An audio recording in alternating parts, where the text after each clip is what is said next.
Assalamualaikum warahmatullahi wabarakatuh.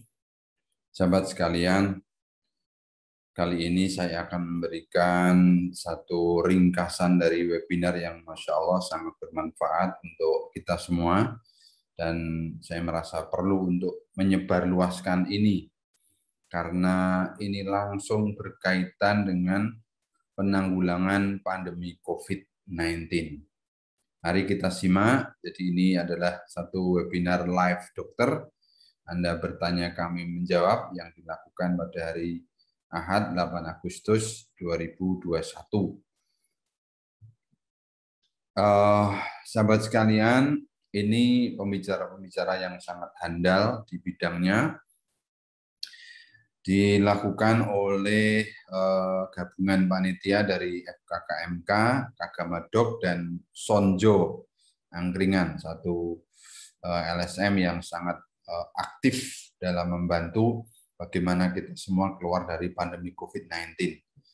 Dimoderatori oleh Mbak Anissa Fajriani Eskot dan dimoderatori oleh Dr. Muhammad Fajri.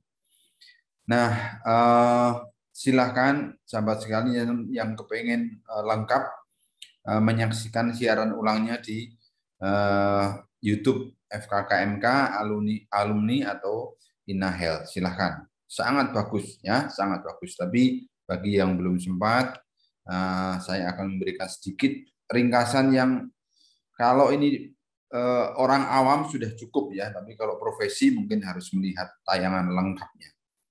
Ini Ibu Dekan Profesor Ova Emilia yang memberi sambutan, kemudian Ketua Kagama Kedokteran Dr. Hasto Wardoyo SPOG, saat ini beliau Kepala BKKBN Pusat, kemudian Pak Rimawan, ini Ketua Sonjo Jogja, bahkan di dalamnya ada puisi yang dibacakan oleh Dr. Darwito, SPB Konsultan Onkologi, beliau mantan Direktur Rumah Sakit Sarjito. Sangat menarik seminarnya.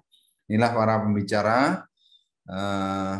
Dr. Ika, beliau Ketua Penanggulangan COVID Rumah Sakit Sarjito. Dr. Irwan, SPOG, Konsultan, beliau ahli di bidang maternal tentunya. Dengan Dr. Maineni, PhD, dokter anak.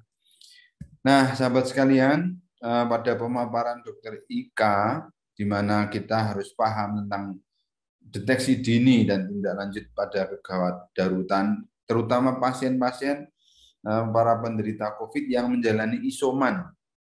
Jadi memang isoman ini bukan hal yang dianggap sepele atau dibiarkan tanpa pengawasan. Nah, yang menjadi masalah, orang-orang yang positif kadang-kadang bahkan menyembunyikan positifnya. Ini kan tidak benar.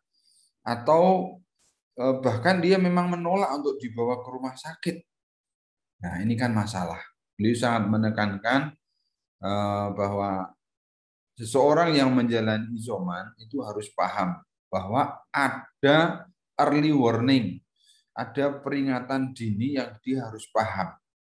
Ya, terutama untuk usia-usia tua ya. Nah, di mana tanda-tanda frekuensi pernapasan, kemudian kecepatan nadi, kemudian saturasi oksigen dan suhu. Ini penting sekali. Makanya selama isoman disarankan untuk melakukan pencatatan secara rutin tanda-tanda tersebut. Ya. Orang yang tiba-tiba sesak nafas, frekuensi nafasnya tinggi, ya, suhunya meningkat, saturasinya turun, wah ini masalah, pasti masalah. Ya. Nah, kalau diskor, kemudian dia ternyata memang harus menjalani perawatan lebih lanjut, ya seharusnya jangan sampai terlambat. Ya. Nah, para pasien, apalagi keluarganya yang isoman harus tahu gejala-gejala. Ya, gejala ringan itu seperti apa? Kalau tanpa gejala ya seperti orang sehat.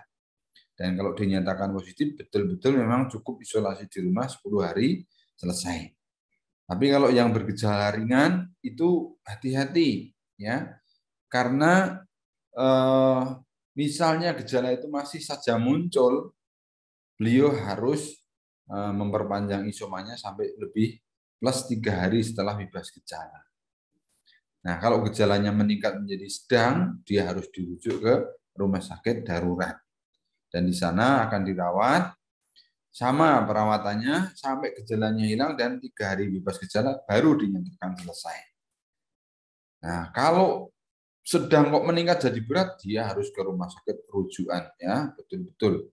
Dan di sini kadang-kadang ada yang memanjang sampai berminggu-minggu bahkan berbulan. Dan di sini akan selalu dilakukan PCR ya, ulang setiap 3 hari ya, sampai bebas gejala, bahkan pulang pun harus melakukan isolasi lagi di rumahnya. Nah, sahabat sekalian, tolong ini dipahami dan kita harus bekerja sama. Kadang orang awam itu nggak paham. Mungkin ini tambahan dari saya ya, tidak ada di slide para pembicara, tapi ini penting dipahami. Jadi yang dimaksud dengan gejala ringan itu ya sekedar dia itu ya panas ya, kemudian ada batuk, nyeri tenggorokan, hidungnya tersumbat, lemas, kondisinya itu ringan. Tapi kalau kemudian panasnya itu berlanjut, ditambah sesak nafas, batuknya juga terus, tenggorokannya nyeri terus, ya, terus ada perubahan nadi, ya, deg-degan cepat. Nah, ini berarti dia meningkat, gejala menjadi sedang, ya. Apalagi kemudian tahu saturasi oksigennya menurun, ya, itu berarti meningkat gejala menjadi gejala sedang. Dan kalau menurunnya juga drastis sampai kurang dari 90 berarti ini gejala berat. Jadi tolong betul diperhatikan. Jangan sampai ini disepelekan. Nah, ini juga catatan sahabat sekalian. Isolasi mandiri itu harus diketahui oleh tokoh masyarakat, dokter, dan fasilitas kesehatan setempat. Jadi harus diketahui dan dalam pemantauan. Ya, karena tadi itu gejalanya bisa meningkat sewaktu-waktu.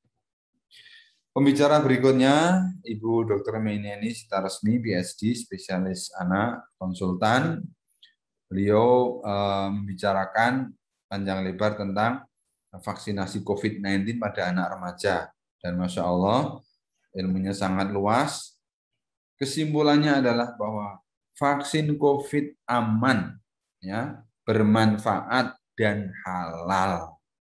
Termasuk untuk anak-anak dari usia 12 sampai 17 tahun. Tetapi kata beliau menekankan juga tetaplah menjalankan protokol kesehatan 5M meskipun sudah divaksin. Nah, ini kadang-kadang awam juga salah persepsi, wah sudah divaksin sudah merasa kebal. Jangan, ya. Jadi tetap protokol 5M. Nah, bahkan ini menarik sekali sahabat sekalian. 5M itu tidak cukup, harus ditambah 3T dan disempurnakan dengan vaksin. Itulah upaya pengendalian COVID-19 yang lengkap. Ya, 5M kita sudah tahu semua.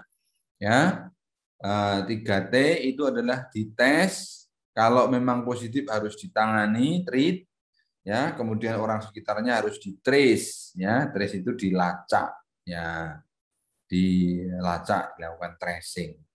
Kemudian kita semua ayo berbondong-bondong menjalankan vaksinasi. Kemudian pembicara ketiga, beliau Dr. Irwan, spesialis Opjin konsultan. Beliau menyampaikan bagaimana Persatuan Ahli Obstetrik Ginekologi Indonesia sudah membuat rekomendasi tentang vaksinasi ibu hamil dan menyusui.